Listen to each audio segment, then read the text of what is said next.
Good evening, this is Laws 11057, Introduction to Law, Term 3, 2015.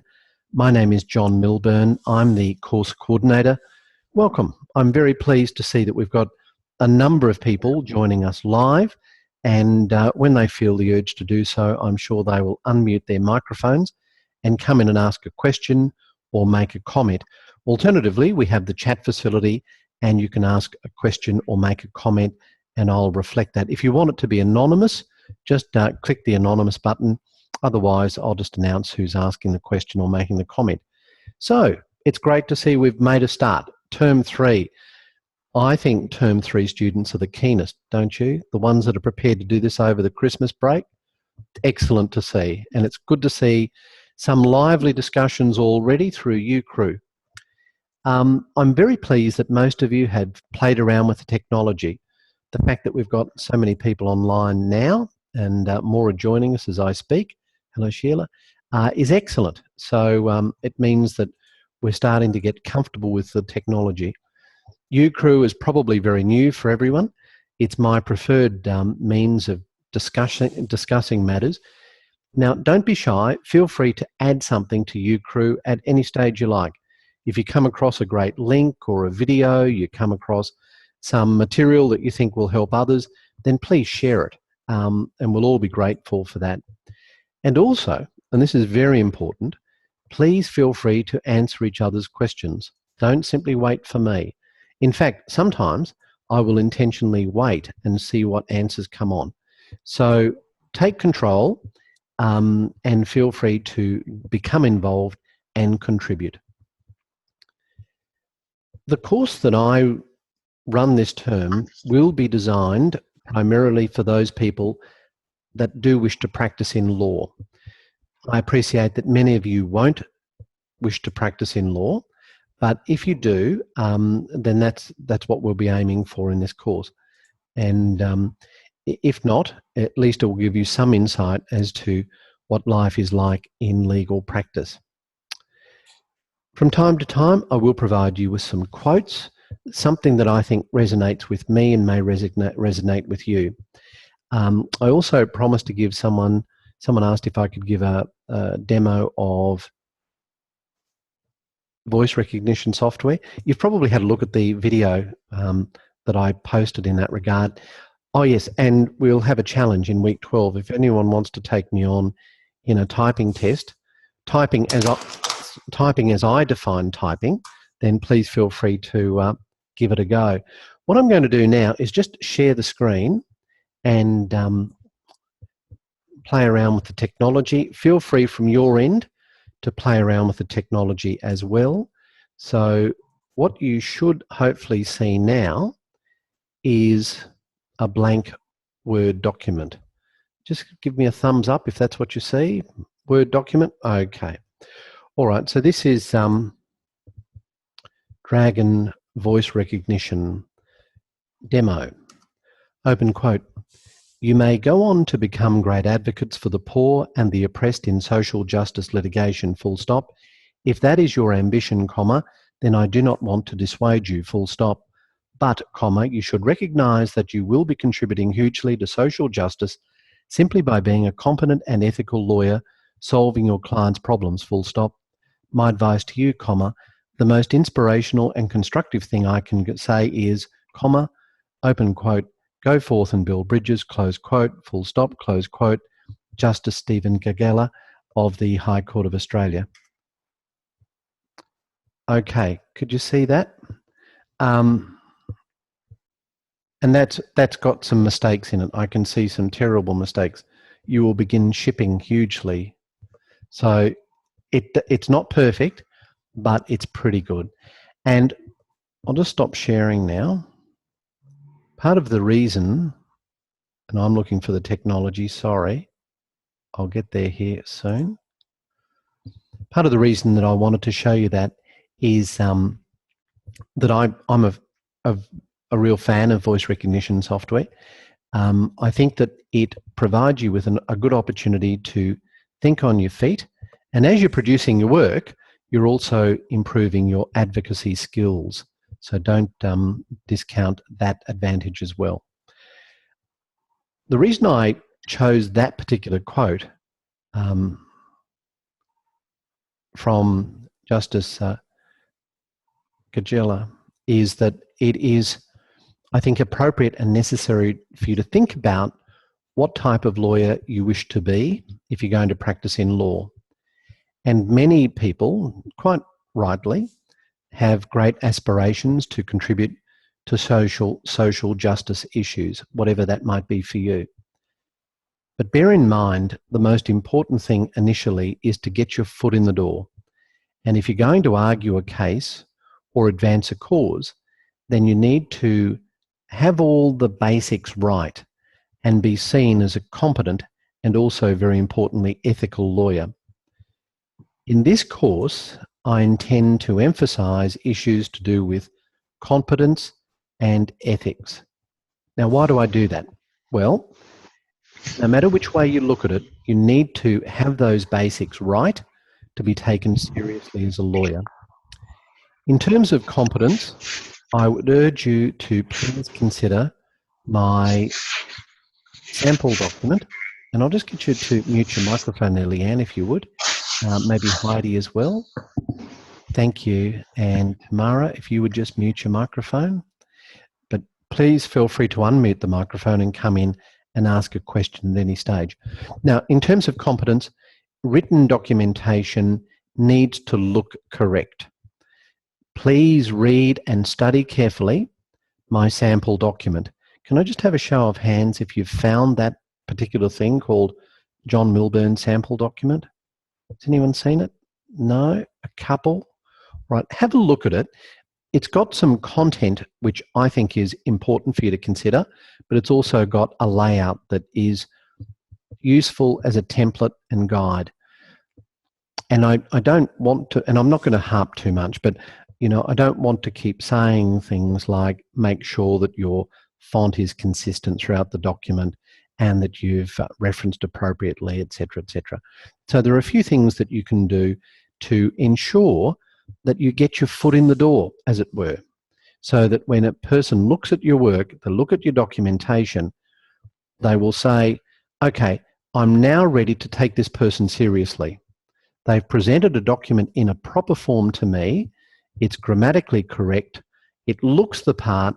Now I'm ready to take notice of what they say. If you present something that's just all over the shop and it's just not professionally done, you're losing your audience before you start, and that's not fair on yourself. So give yourself every opportunity to be taken seriously in your documentary work by being competent. And then we can go on and become great advocates, etc. The same thing applies in your verbal communications. Okay, so what we will be doing in the course in some ways is working backwards. And I like using this analogy, and I do so on a regular basis. What you need to consider is, what is the end result that you hope to achieve, and therefore what do you need to do in order to achieve that end result? So working backwards is an important tool.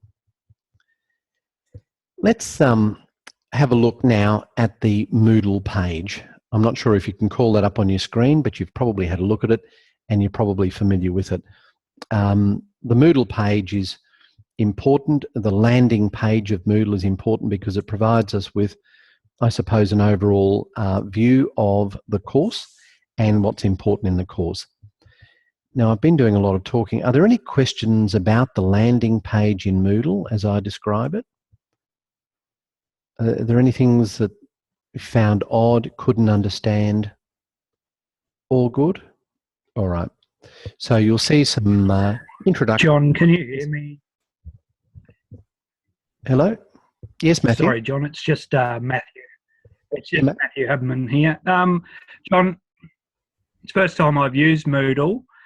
So all the assignments and everything are submitted through the page, is that correct? That's it, yes. For the assignment work, the assessment work, you will submit through Moodle. And let's see, I don't know if I can share this screen or not, but if you go into the assessment work, it will give you an opportunity to I'll just see if I can share the screen. But I'm really pleased you asked that. Thank you, Matthew. Won't be a sec.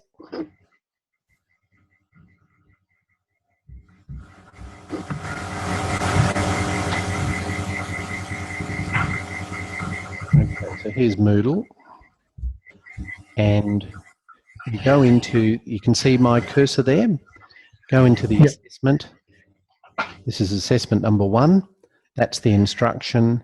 And down the bottom, you have an opportunity to add your submission. So I think, I mean, I don't submit assignments, they just appear on my screen. But I think that's where you add your submission. So what I've got, which you probably don't have, is this button here that says view or grade all submissions. So I'll just click that, and there we have the 82 members of this particular class at the moment, and that's where I get to see what you've submitted and mark it accordingly. So thank you, Matt. Does that answer your question? Yeah, thanks, John. All right. There are some non-assessable pieces of work.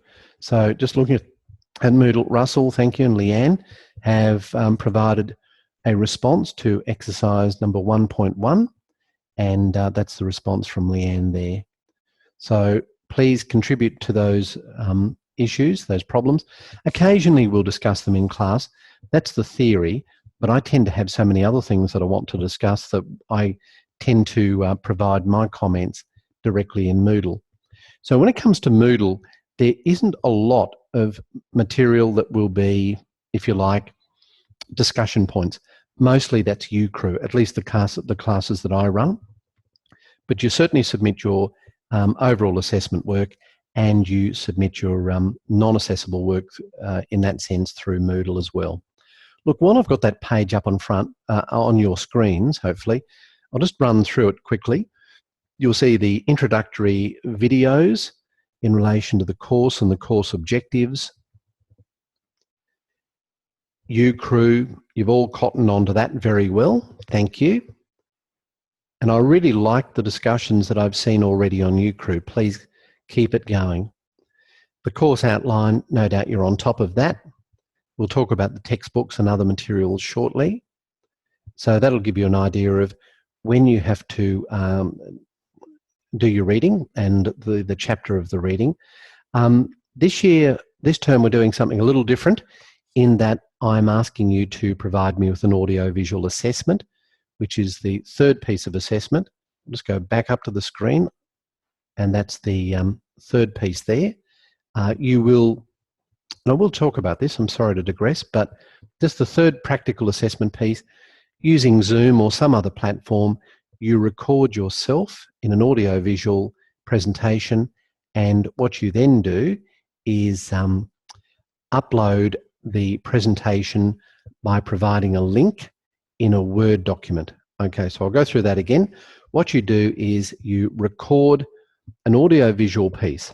It's a, if you like, to camera, as I'm doing now, but also you're sharing the screen as I'm doing now, and you're showing me, at the same time using your voice, telling me how you go about undertaking legal research. We'll talk more about that later, but once you've completed your audio-visual presentation, which is recorded, you will then upload that probably to YouTube, and then you'll provide a link to your audio-visual piece in a Word document, and it's the Word document that you submit like you do for the other Word assignments. Does that all make sense, or is that confusing already?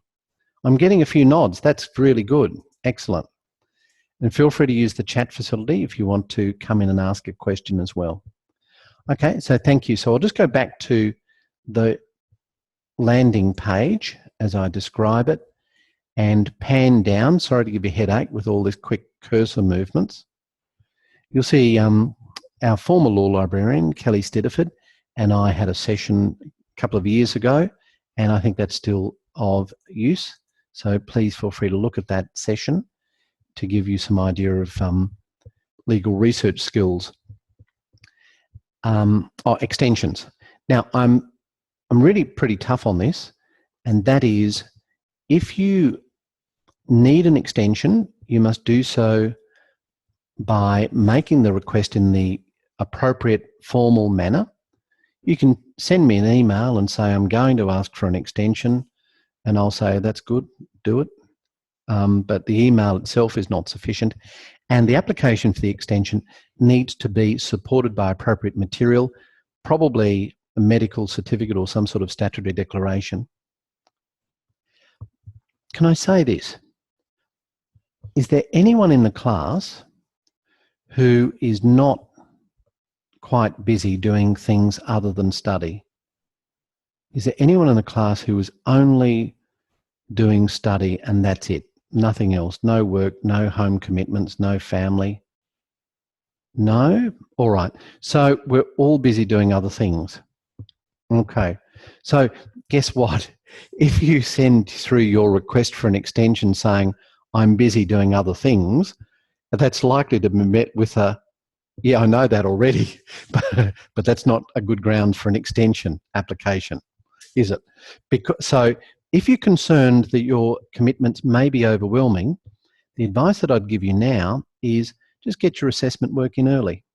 You can submit it tomorrow if you want to.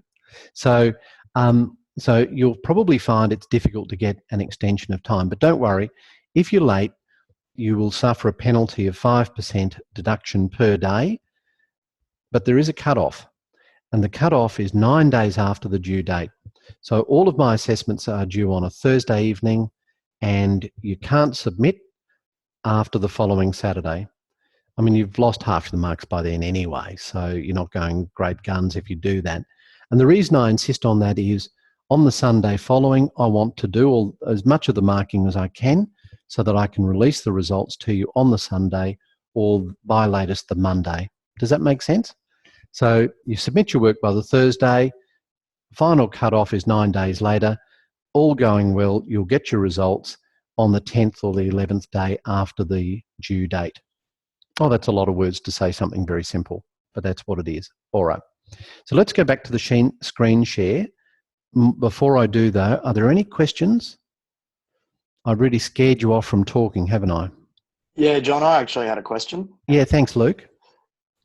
Just in regards to uploading for the like exercise 1.1 or exercise 1.2, did you want those uploaded just through the discussion forums?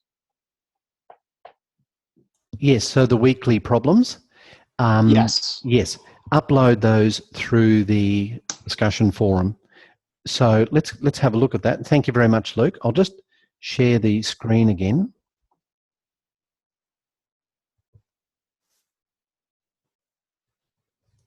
I don't know why it takes me so long to do a simple screen share. I'm sure you could do it and go bang, bang, bang, it's all done. So if we look at the weekly problems, and I'm sorry, I'm just giving you a headache again by scanning down quickly. Where are these weekly problems? There is problem number 1. I've got editing on, so I've got a function where I can edit, so you probably could see that. But so here we have responses from Leanne, Russell, Luke, thank you, and Heidi. So that's yes. In relation to that particular problem, that is exactly what I'd like you to do. Just add it as a new discussion topic. Thank you. Does that answer your question, Luke? Yeah, that's all good. I just wasn't 100% sure, so I thought I'd double check. Great, thank you. And thanks for asking the question. Are there any other questions before I move on a bit? All right, so we're just looking at the landing page of Moodle. I'm nearly at the end. That we were talking about extensions. That's a brief guide as to the way in which I would like you to present assignment work. Now, a word of warning, every course coordinator is different, and we all have, to some degree, different things that we like to emphasize. So you now know loud and clear that I want you to get the basics right so that I can take your assignment seriously. And can I just say, part of the reason for that is I'm not just being finicky for the sake of being finicky. Many students doing this course are a little older than school age leavers. Having said that, we've actually got some people that are doing the course that are actually doing school at the moment, and I'm thrilled about that. So we've got a very wide range of people doing the course. But I want to make sure that if someone sees a student, a graduate of Central Queensland University, they are going to say, these people really look the part and they present something that's very professional. So that's why I'm emphasising it at the start. Then looking down the page, we just have the information about uploading the audio-visual assessment for week number 3. Okay, so are there any questions from any of that, or is it all pretty straightforward? Okay, well, let's move on, and I'll find. Exam preparation starts now. Don't be scared off by that comment. What I mean by it is that throughout the course, I will give you some hints as to what is going to be in the exam. I'll give you one right now. You will need to know about separation of powers. You may not know separation of powers yet, but you'll need to know that. And there will be a question based around the separation of powers. So what you might do is, I don't know, maintain a folder in relation to examination. So every time something about the exam is mentioned, or you see something in UCrew or in Moodle about the examination, why not make a note of that or extract the material, put it in an exam folder, so that by the time you get to the exam, you've got an inside start. The exam is open book. When I was at law school, the exams were not only completely closed book, but they were usually 100% assessment. And when I mean 100% assessment, I mean there was no graded assignments on the way through. You just simply walk into a 3-hour, 4-hour exam, and that's it. Closed book, a lot of memory, a lot of mnemonics. For those of people that are a bit older, you might know about mnemonics. But and sometimes it wasn't just for the term either, it was for the full year. So this is a much better way of examining people by using assessments and an open book exam. You might think, well, that's a lot easier than doing a closed book exam, but again, it comes at a cost. The trade-off is that because you've got the open book, you're expected to be able to access the information more quickly and prepare the material to a higher standard. So isn't that good? So we get the trade-off. You get the open book, but the result has to be better.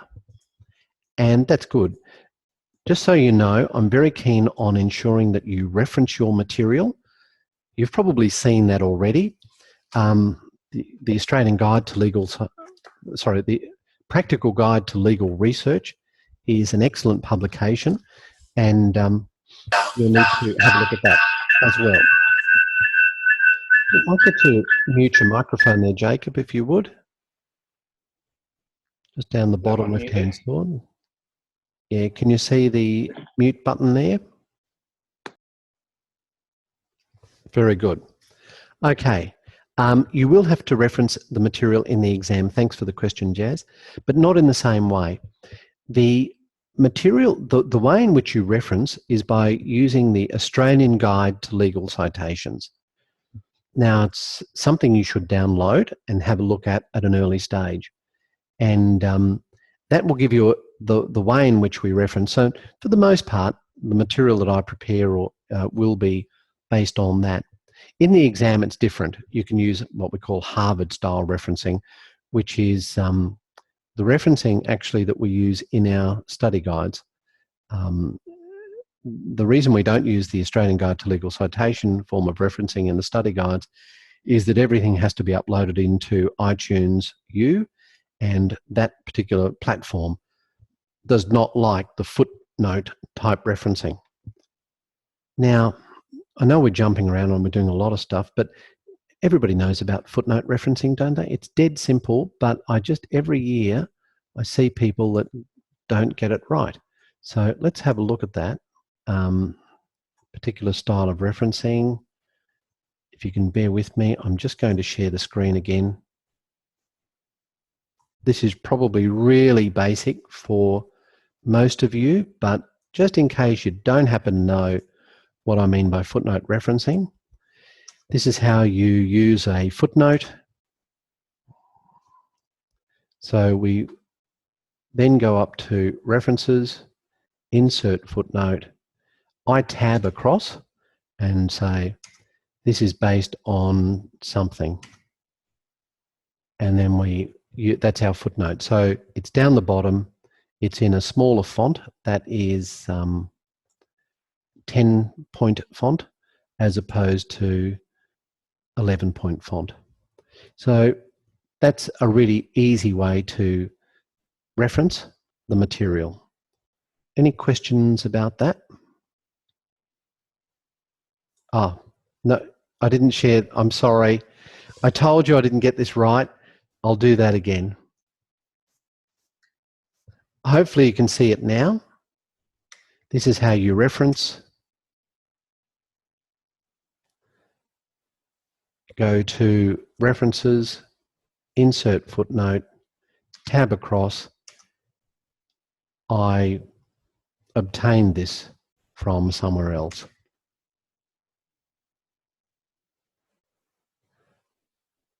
Okay, did we see that?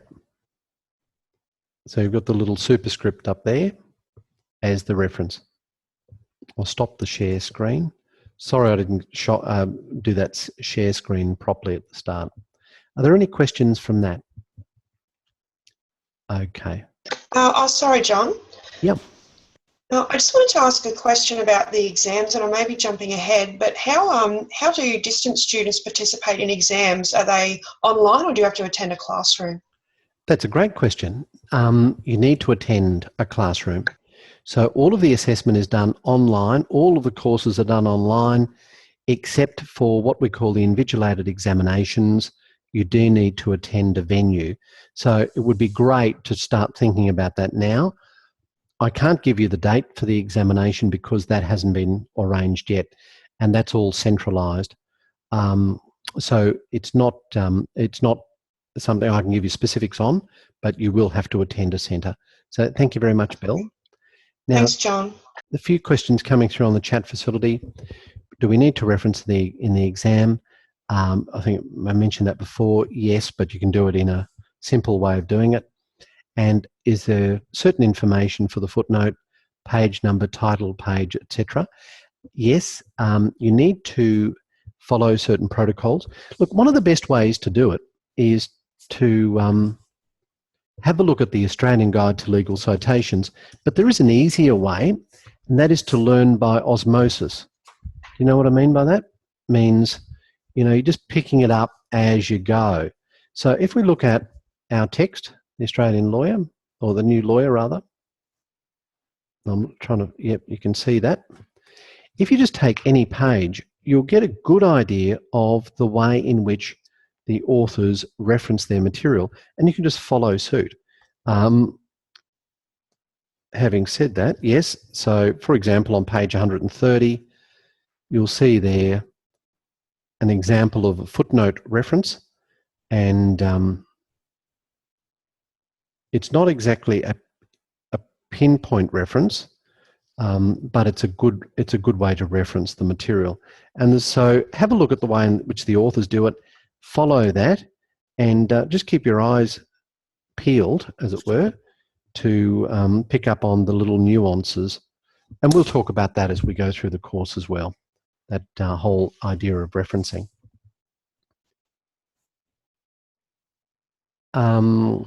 What is the difference between footnote referencing and traditional referencing? The footnote referencing is, if you like, from a physical perspective, what I've just shown you, and that is the basis of the Australian Guide to Legal Citations. That's central theme in it. And traditional referencing, or maybe Harvard referencing, is where you're referencing in the body of the document. So it might be that there's a quotation followed by brackets to say, Smith and Brown, 1952, close brackets, that type of thing. So we'll talk about the difference between the Australian Guide to Legal Citation referencing and Harvard is usually the other style of referencing that we discuss. And so one of the problems associated with studying law, particularly introduction to law, is almost this overwhelming feeling of thinking you've got to do everything at once. But don't worry, I simply expect that you are able to do everything at once. So you can do it. But be prepared to jump around, is really what I'm saying. And don't think that it's necessarily going to be a linear process. That is, the study of law is not linear. Be prepared to jump, move around. Look, I've got two screens. You can probably tell that in front of me.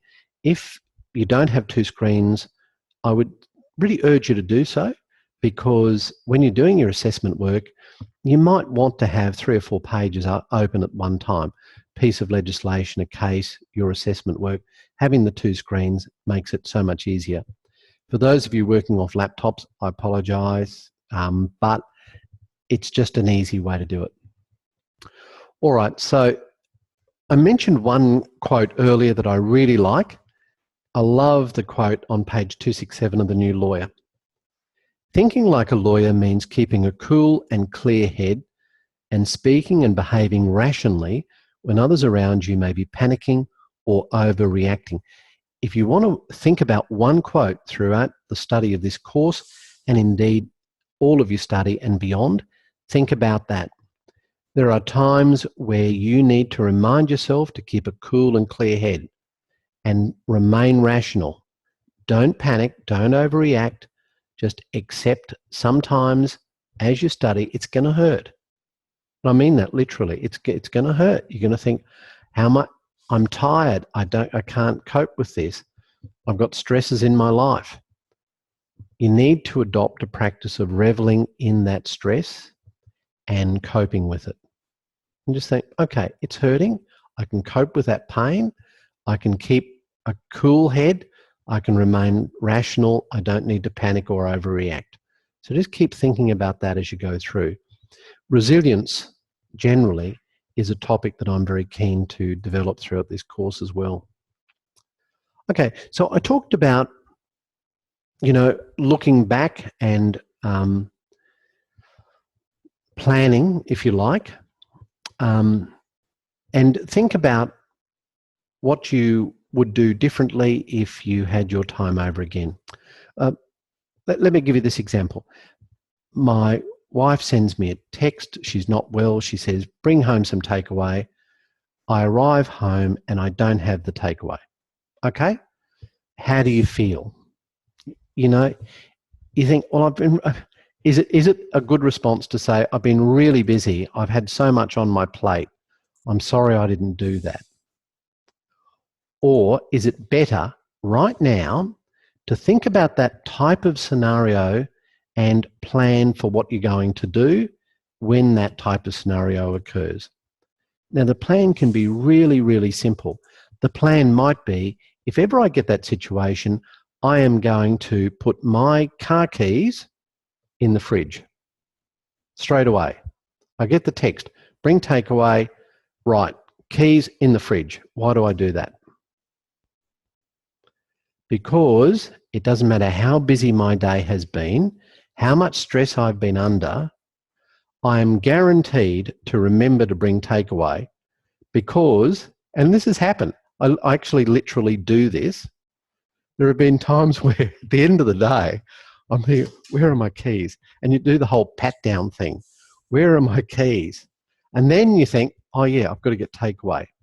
Okay, but you've got to think that through and work backwards. With the benefit of hindsight, you are then going to be rewarded rather than feeling terribly disappointed, because there are so many things in law that are dead simple, and there are so many times where you think, why didn't I just do that? And it will save you so much stress, so much anxiety, so much money, and who knows, maybe your employment. So these are important things. Don't dismiss them as being unimportant. If you're going to practice in law, people need to rely upon you. Don't stand in front of a district court judge and say, I'm sorry, judge, I forgot about the appearance required today. Or worse still, and it wasn't me, but a fellow practitioner had this yesterday, you get that dreaded phone call. It's never actually happened to me, I'll hasten to say, but you get that dreaded phone call. It's the bailiff here, judge is on the phone, wants to speak to you. And the judge literally gets put through. This is a judge, I'm in the courtroom at the moment, you're required here for a mention of the matter of such and such. The other parties are here, we need to hear from you. And then it's that horrible thing, I'm sorry, judge, I forgot. You don't want that. So you've got to plan. You've got to be organised in terms of logistics. It's really important. Okay? So think about how you will put your keys in the fridge. What are the tactics that you will use to avoid those horrible situations that you might envisage could occur in law? I'll give you another example. In my first week in law, I got a great job. It was back in those days, it was articles of clerkship. And I secured a job in one of the big law firms in Brisbane. I was so thrilled. One of my first tasks was to undertake a settlement, property transaction. But it all occurred at the last minute. Someone was sick and so they gave this thing to me and said, here's the file, check's inside, you've got to get to the other side of town within 12 minutes, run and exchange, do this quick exchange. So I grabbed the file and I literally ran. I got there on time, opened the file, and the check wasn't there. The check was missing. The check had actually fallen out of the file. In my haste, I had gone. Now, that never happened to me again because I went back to the office and I thought through, how is this not going to happen to me again? What procedure will I adopt to ensure that it works in the future? So from that time onwards and ever since, I've always maintained literally an envelope stapled to the left-hand side inside of the file, and that's where things go. So I've got a little pocket, and with a check, that will always be a bulldog clip as well. And so you might think, well, that's all very, funny having all these little systems, and people make fun of my systems. But I tell you, it works. It just removes a lot of the stress by having proper systems that work for you. So the systems I use, they probably wouldn't work for you. You've got to work that out for yourself. And that's for study, for work, for employment, whatever it might be. All of this is examinable. That's a second exam hint. All of this is examinable.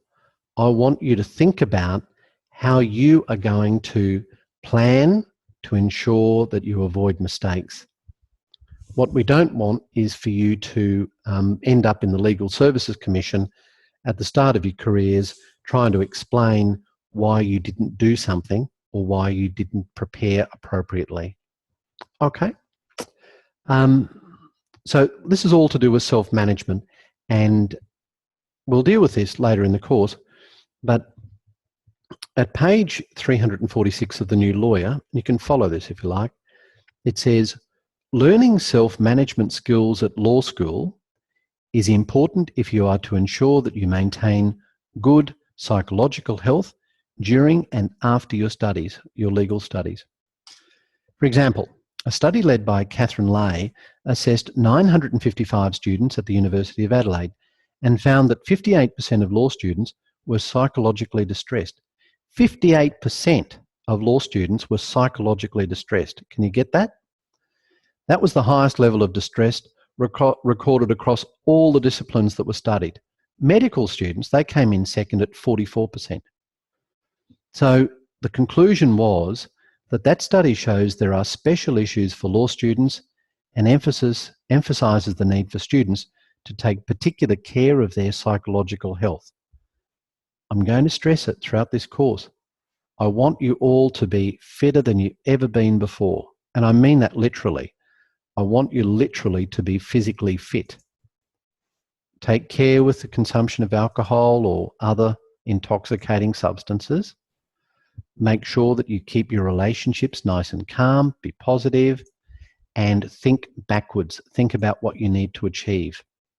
I'm not just saying it for this course, but I'm saying it from the perspective of my opening comments that I'm tailoring this course for those of you who want to practice. Okay. Are there any questions? Am I just scaring you off?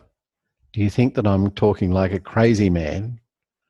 Yeah, John, I just had another question just to go back to doing referencing. Yes. Have you ever used a program called EndNote? I've been told about it by a few other people who've done No, uni. I haven't, but I would love to know about it. I've heard some good Okay. reports about that as well. Yeah, If you I've make some talked to a headway, few people who've done a few uni courses and everything and doing degrees and honours programs, and they've actually recommended using EndNote in regards to referencing. So I just was wondering if you had any idea about it, but yeah, that's okay. I'll probably look into doing a bit of research myself into it. please, thank you. And That's all right. we'll all be grateful if you share that information through you, crew, or one of these Zoom sessions. So thank you very much. Yeah. Luke. I appreciate that. No worries. Jazz says, EndNote is good for keeping a library of resources. Yes, please share, says Bill. Okay, thank you very much. Appreciate that. Emma's used it and she really likes it. So that's good, Emma. You might be able to help us as well. Now, I'm not sure, when we say EndNote, are we talking about a note at the end of the chapter? Is that what you mean by it, Luke, just to clarify? No, it's actually a computer program that you can Yep. use to help you do your referencing. Yes, that's what I thought it was. So we use footnotes rather than an EndNote, but the program you're talking about is called EndNote. I think that's the case, isn't it? Right, thank you very That's much. the case. Excellent. Thanks, Luke. All right. Oh, now, I need a hand at this stage, and I know I'm really going over time here, so I'm sorry. But could you help me? I'm going to ask if you could, still confused and may have to email you, John, or don't email me, ask through you, crew. Is that okay? But just, I know we'll clarify this issue. Thank you, Tamara. We'll clarify this issue to do with EndNote. Don't worry. What we're doing is we're talking about EndNotes as a function of referencing, as opposed to EndNote, which is a program on how to reference. I think that's the best way to describe it. So it'll all become clear. All right, so I need some guidance. I've got something that I want to tell you, and I've devised two ways of telling you, and I'd like you to vote for either number 1 or number 2, but you'll need to listen very carefully because there's a subtle difference between the way in which I'm going to tell you this. All right, so are we ready for this? Thumbs up? Okay. All right, so this is number 1. Tell me if, I'll do both of them, and then you tell me which is the better way. So number 1, students, thank you for enrolling in Introduction to Laws for Central Queensland University, where in the course of completion of your studies, you will be encouraged to interact, communicate, and enter into written and verbal dialogue, perhaps singularly or perhaps in a supplementary alternate fashion, in a group session with not only your lecturers/course coordinators, but also your fellow students and with other interested parties and stakeholders from time to time. You may be called upon from time to time in written and verbal format to communicate in a number of different ways and to a number of different people, perhaps identified individually or as a group, or perhaps in a more general sense to members of the interested public. During the course of your studies, you will be encouraged to become super efficient with your verbal and written projections. You will be encouraged to and required to transfer your thoughts, views, opinions, judgments, points of view, and deliberations, hereinafter referred to as projections, in a holistic sense from yourself as the first party to another party or parties as the recipients of the hearing before the said projections, using the nuances and intonations which may be considered appropriate and relevant in verbal communications, and the use of appropriate words, phrases, sentences, and paragraphs, indeed chapters if you wish, in relation to your written communications. The communication paradigms, examples, models, standards, prototypes, and templates that you will be called upon to be involved in will require the transfer of information, ideas, arguments, and suggestions from you to others in a comprehensive and yet comprehensible verbal or written format. Hereinafter, you will be expected to project your thoughts verbally and in writing in a manner that is sufficient and necessary to convey the information you wish to convey, which is user-friendly to the recipient or recipients in an appropriately professional manner. That's number 1.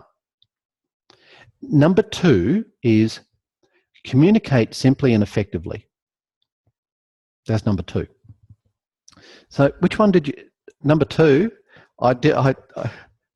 Number 2, is that the consensus? I spent a lot more time in drafting number 1. I went to a lot of trouble in number 1, and you all don't like it. All right, number 2. So the point of that exercise is the way in which lawyers used to speak, gobbledygook, is number 1. If you look at older documents, older cases, you will see lots and lots of examples of that gobbledygook, as I call it. And it just goes on and on and on. And there's hardly a break.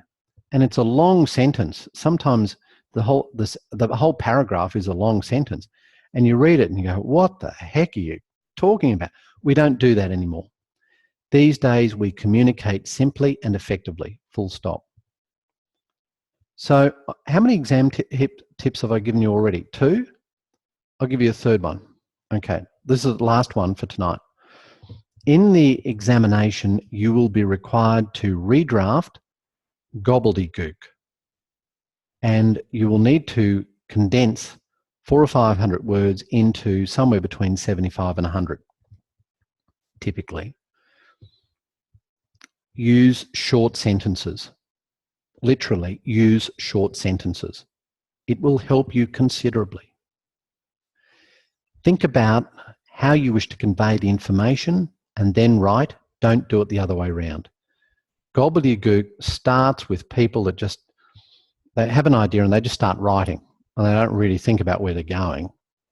They just keep adding and adding and adding. And I'll see it in assignments.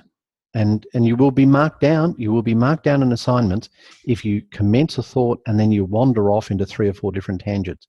Now think about what you want to say and then say it. Work backwards. Short sentences. Use the active voice as well.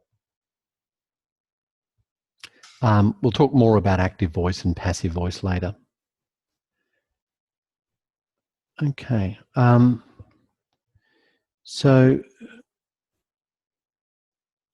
active voice versus passive voice. The dog ran. That's active. The dog was running. That's passive. But Google it. Google active versus passive, and you'll get some idea of that. All right. I'm running really behind tonight. I'm sorry. Someone switched off on number 1. I went to so much trouble with number 1. All right, but you get the point. Okay, a lot of advantages studying at Central Queensland University. I'm sure you've seen it already. There's much more interaction. It's a very mature way of studying, I think. It's, you know, I value your contribution, and I'm not just saying that. I really want you to contribute in a lot of ways. I studied at University of Queensland. When I first studied, I could have gone to QIT. It was in its first year. I started in 1977. It's fair to say I've actually been either studying or practicing law ever since that, almost every day since that time. And yeah, I went through University of Queensland. It was good, but it was very different to what we do now. Okay, are there any questions? I've got a lot more things that I wanted to cover, but I haven't, and it's getting a bit too long. Otherwise, I'll lose you all. So I might put some things on UCrew. Are there any questions? Okay, you've all been very patient. We'll just say this, and this will be the final thing. In law, you do have a distinct advantage. And the advantage is that there is not necessarily a right or wrong answer. So you can theoretically obtain full marks in relation to an answer and, in my view, be 100% wrong. Sounds odd, doesn't it? Let me explain that. I'm not so much concerned about your ultimate conclusion. I'm very concerned about the way in which you identified the legal issues, identified the material facts in relation to a particular matter, and I'm very interested in how you applied that law to the factual scenario. Now, having done that exercise, your conclusion might be red, whereas my conclusion may have been blue. It doesn't matter. Look, and I can support that statement by simply referring you to a number of High Court decisions where the High Court was not unanimous in its decision, but was split, maybe 5-2 or even 4-3. Now, does that mean that the 3 members who dissented in the High Court don't know the law?